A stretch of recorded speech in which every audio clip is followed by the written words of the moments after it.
اپنی زندگیوں میں دیکھیں کہ ہماری گرفتاریاں، ہماری مشکلات ہم خود ہیں، خدا نہیں ہے۔ خدا تو کہہ رہا میں تمہیں دینے کے لیے، خدا تو کہتا ہے میں نے تمہارے دروازے پہ سائل اس لیے بھیجا تھا کہ تم اس کو دو گے تو میں تمہارے لیے وسعت کھول دوں گا، لیکن نہیں میری سمجھ میں آتی۔ خدا کہتا ہے میں نے راستے میں پتھر رکھا ہوا تھا، ہٹا دیتے، میں اس پتھر کے صدقے میں تمہیں اپنی طرف لے آتا۔ خدا تو ایسی ہے، خدا تو بہانے ڈھونڈتا ہے اپنے بندے کو کہ کسی طریقے سے یہ پلٹے۔ مثال کے طور پر اگر سب کچھ آپ کی میری زندگی میں صحیح ہے تو مجھے گریہ نہیں آئے گا۔ خدا کی بارگاہ میں، سجدے میں، نماز میں روتا ہوں یا نہیں روتا؟ کب روتا ہے آدمی؟ جب آدمی خدا کی بارگاہ میں تب روتا ہے جب وہ بہت پھنسا ہوا ہو، بہت گرفتار ہو، بیمار ہو، بچہ بیمار ہو، کوئی بہت مشکل ہو۔ خدا کی بارگاہ، پروردگار رحم کر، تو بہتر جانتا ہے، انسان گریہ پہ آ جاتا ہے۔ لیکن اگر انسان کو مشکل ہی کوئی نہ ہو تو گریہ کرے گا؟ سجدے لمبے کرے گا؟ نہیں کرے گا۔ اس کا مطلب کیا ہے؟ اس کا مطلب یہ ہے کہ ہم لوگ کو جب عطا ہو جاتا ہے تو ہم اس کی شکر کے سجدے کم کرتے ہیں، لیکن جب ہم سے چھن جاتا ہے تو مانگنے کے لیے سجدے بڑھا دیتے ہیں۔ تو خدا کہتا ہے چلو یہ میرا بندہ ایسے ہی صحیح، کھینچ ہی لو اس سے کچھ، کم از کم سجدے تو کرے گا مجھے۔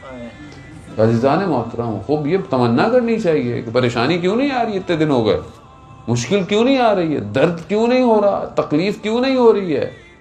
کیونکہ یہ گریہ عزیزان محترم خدا کے قریب لے کے جاتا ہے، اور اگر یہ قریب قربت یہاں نہیں ہوئی، وہاں کیا دکھائیں گے؟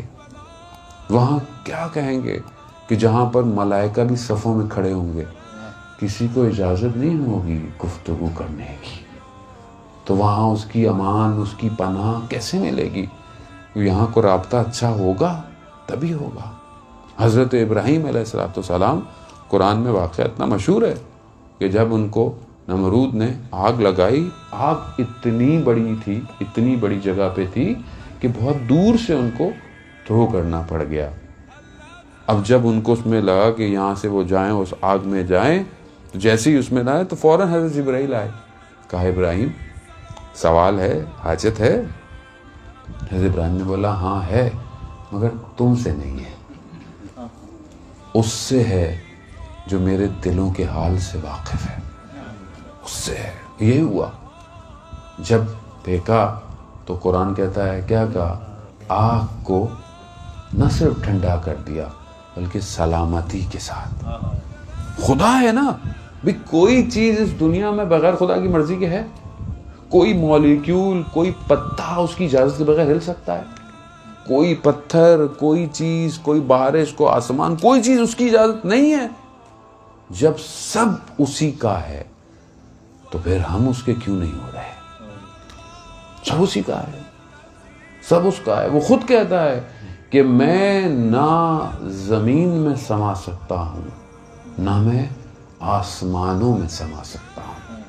اگر میں سما سکتا ہوں تو اپنے بندے مومن کے قلب میں سما سکتا ہوں۔ اب اس قلب کو ایسا کرے کہ وہ سمائے اس کے اندر، عزیزان محترم۔